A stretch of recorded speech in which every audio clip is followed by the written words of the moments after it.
近年来，美国人的军事力量神话正在随着美国的医疗神话一般逐渐破碎。最开始是美国海军各类蜡穿视网膜的操作，不是操作失误相撞趴窝，就是船员心有不满故意纵火。随后也就是美军全球军事基地开始被疫情攻陷，如今美国的空军也开始折腾幺蛾子了。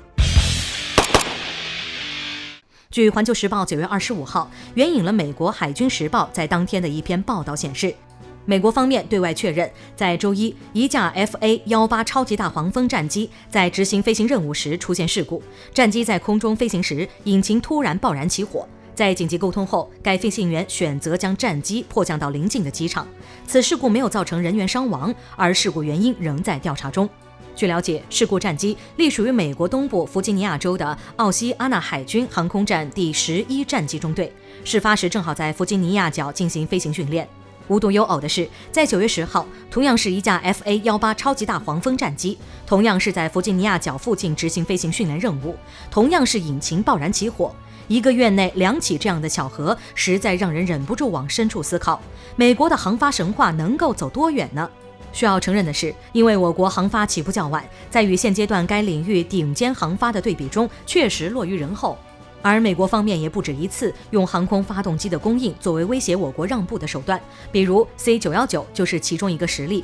而合作之中，航发弱势的问题也影响到了我国与俄罗斯开发合作的 C929 项目。然而，我国在近几年科技树上却有很好的突破，比如最近我国超燃冲压发动机取得成功，尤其是这种发动机与超燃冲压技术的结合，很好地实现了弯道超车。换而言之，我国未来在航发领域的发展很可能会走出一条不同于现阶段各国的道路，在这一点上备受国人期待。而美国虽然在航发领域确实居于领先地位，但是这样的神话能保持多久却是个问题，尤其是自己正在亲手将这种神话打破。比如美国波音公司更是自砸招牌界的翘楚，在全球停飞之后，接连爆出生产工序中存在的严重问题，为了追求效率，刻意弱化甚至删除审核工序，甚至波音交付给美军的 KC-46都出现严重质量问题，检验人员甚至发现机体核心位置还存在扳手之类的工具。而更为严重的是，随着制造业因为美国本土的一系列问题不断外迁，